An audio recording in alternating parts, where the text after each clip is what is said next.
సరే, ఈరోజు మనం తరతరాలుగా చెప్పుకుంటున్న ఒక అద్భుతమైన కథ గురించి మాట్లాడుకుందాం.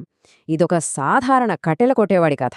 కానీ ఒకే ఒక రహస్యం అతని జీవితాన్ని, అతని చుట్టూ ఉన్న ప్రపంచాన్ని పూర్తిగా ఎలా మార్చేసిందో చూద్దాం. ఒక్క మాట. కేవలం ఒక్క మాయాపదం మన జీవిత గమనాన్ని మార్చేయగలదంటే అసలు ఊహించగలమా? అలీబాబా కథకు ఇదే గుండెకాయన్నమాట. మన కథానాయకుడు అలీబాబా. చాలా పేదవాడు, కాని నిజాయితీకి మారుపేరు. కష్టపడి సంపాదించిన దానితోనే సంతోషంగా జీవించే ఒక మంచి మనిషి. ఇక్కడే అస్సలు కథ మొదలవుతుంది. అప్పటివరకు మామూలుగా గడిచిన ఒక రోజు అలీబాబా జీవితాన్ని శాశ్వతంగా మార్చేయబోతుంది.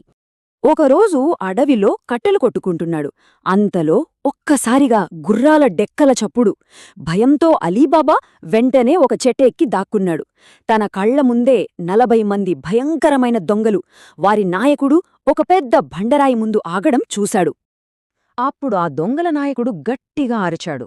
ఒకే ఒక మాయాపదం. అంతే, ఆ పెద్ద బండరాయి నెమ్మదిగా రెండుగా చీలి ఒక రహస్య మార్గాన్ని చూపించింది. ఆ మాట అలీబాబా చెవుల్లో గింగుర్మంది. దొంగలు వెళ్ళిపోయాక అలీబాబా ధైర్యం చేసి అదే పదాన్ని పలికాడు. లోపల అడుగు పెట్టగానే అమ్మో, కళ్ళు జిగేల్మంటున్నాయి. బంగారం, వజ్రాలు, వెండి రాశులుగా పూసి ఉన్నాయి. కాని చూడండి, అలీబాబా ఎంత తెలివైనవాడో! అత్యాశకు పోకుండా కేవలం ఒక చిన్న సంచినిడ్డా నాణేలి తీసుకుని బయటకొచ్చేశాడు. అయితే అంత పెద్ద రహస్యం ఎక్కువ కాలం దాగదు కదా. అలీబాబా జాగ్రత్త ఒకవైపు, అతని సోదరుడి దురాశ మరోవైపు, ఈ రెండిటి మధ్య సంఘర్షణ మొదలైంది. ఇక్కడే కథలో ఒక చిన్న పొరపాటు ఓ పెద్ద మలుపుకి కారణమైంది. అలీబాబా భార్య ఆ బంగారాన్ని కొలవడానికి వాళ్ల అన్న కాసిమింట్లోంచి ఒక కొలత పాత్ర తెచ్చింది. కాని కాసిం భార్య చాలా తెలివైనది. ఆమె ఆ పాత్ర అడుగున కొంచెం చింతపండు పూసి పంపింది. తిరిగి వచ్చినప్పుడు దానికొక బంగారు నాణ్యం అంటుకొని ఉంది. అంతే, రహస్యం మొత్తం బయటపడిపోయింది. చూసారా, ఇద్దరు అన్నదమ్ముల మధ్య ఉన్న తేడా. ఒకరు ఉన్నదానితో సంతోషపడితే ఇంకొకరికి ఎంత ఉన్నా చాలదు అనే అత్యాశ. ఈ తేడానే కాసిం పతనానికి దారితీసింది. ఆ సంపద గురించి వినగానే కాసింకి ఇక ఆగలేదు. పరుగెత్తుకుంటూ గుహలోకి వెళ్లాడు. లోపల ఉన్న బంగారాన్ని చూసి అతనికి కళ్ళు బైర్లు కమ్మాయి. కాని ఆ ఆనందంలో, ఆ కంగారులో బయటికి రావడానికి కావలసిన ఆ ఒక్క మాట అదే మర్చిపోయాడు. అదే అతనికి ప్రాణాంతకమైంది. గుహలో కాసిం దొరికిపోవడంతో దొంగలకి ఒక విషయం స్పష్టంగా అర్థమైపోయింది. తమ రహస్యం తెలిసినా ఇంకొకరు బయట ఉన్నారు. వాడిని పట్టుకోవడానికి వాళ్ల వేట మొదలైంది.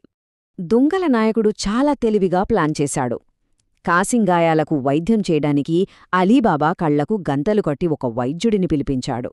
కాని ఆ వైద్యుడు కూడా దారి గుర్తుపెట్టుకోవడానికి పిండి చల్లుతూ వెళ్లాడు. ఆ ఆధారాన్ని పట్టుకుని దొంగల నాయకుడు అలీబాబా ఇంటి తలుపుకు ఒక గుర్తు పెట్టాడు. ఇంక అలీబాబా పని అయిపోయిందని అనుకున్నాడు. కాని అలీబాబా భార్యవాళ్లకన్నా ఒక అడుగు ముందుంది. ఆ గుర్తును చూసి వీధిలోని అన్ని ఇళ్లకు అలాంటి గుర్తే పెట్టేసింది. దాంతో వాళ్ల మొదటి ప్లాన్ ఫెయిల్. ఇప్పుడు వాళ్లు ఇంకా భయంకరమైన ప్లాన్తో నేరుగా అలీబాబా ఇంటికే వచ్చారు. ఈసారి దొంగల నాయకుడు నూనె వ్యాపారి వేషంలో వచ్చాడు. అతనితో పాటు 40 పెద్ద జాడీలు. చూసేవాళ్లకవన్నీ నూనె జాడీలే. కానీ నిజానికి ఒక్క జాడీలో తప్ప మిగిలిన 39 జాడీలలోనూ ప్రాణాలు తీయడానికి సిద్ధంగా ఉన్న దొంగలు దాగియున్నారు. ఆ రాత్రి ఇంట్లో నూనె అయిపోతే అలీబాబా భార్య ఆ జాడీల దగ్గరికి వెళ్ళింది. అంతా నిశ్శబ్దం. ఉన్నట్టుండి ఒక జాడీలోంచి చిన్నగా ఒక గొంతు, సమయమైందా అని అడిగింది. అంతే, ఆమె రక్తం గడ్డకట్టుకుపోయింది. ప్రమాదం ఏ రూపంలో వచ్చిందో ఒక్క క్షణంలో అర్థమైపోయింది. కాని ఆమె భయంతో వణికిపోలేదు. వెంటనే తెలివిగా ఆలోచించింది. ఆ ఒక్క జాడీలో ఉన్న నూనెను తీసుకుని ఒక పెద్ద పాత్రలో బాగా మరగబెట్టింది. ఆ తర్వాత ఒక్కో జాడీ దగ్గరకు వెళ్లి ఆ సలసల కాగే నూనెను లోపల దాగియున్న దొంగలపై పోసింది. ఆమె ధైర్యం, సమయస్ఫూర్తి మొత్తం కుటుంబాన్ని కాపాడాయి. 39 మంది దొంగలు అంతమయ్యారు. కాని కథ ఇంకా ముగియలేదు. అసలు సూత్రధారి, ఆ దొంగల నాయకుడు ఇంకా బతికే ఉన్నాడు. అసలు క్లైమాక్స్ ఇప్పుడే మొదలవబోతోంది.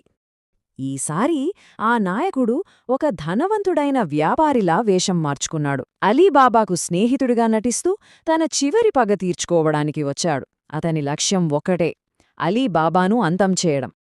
అలీబాబా అతని మాయలో పడినా అతని భార్య కళ్ళు ఆ మోసాన్ని పసిగట్టాయి. ఆ రాత్రి విందులో ఆమె ఒక నర్తకి వేషంలో అద్భుతంగా నృత్యం చేస్తూ నెమ్మదిగా అతని దగ్గరకు వెళ్ళింది. అందరూ ఆమె నాట్యాన్ని చూస్తుండగా తన కత్తి దూసి ఒక్క వేటుతో ఆ నాయకుడి కథ ముగించింది. వివేకం మరోసారి దురాశపై గెలిచింది.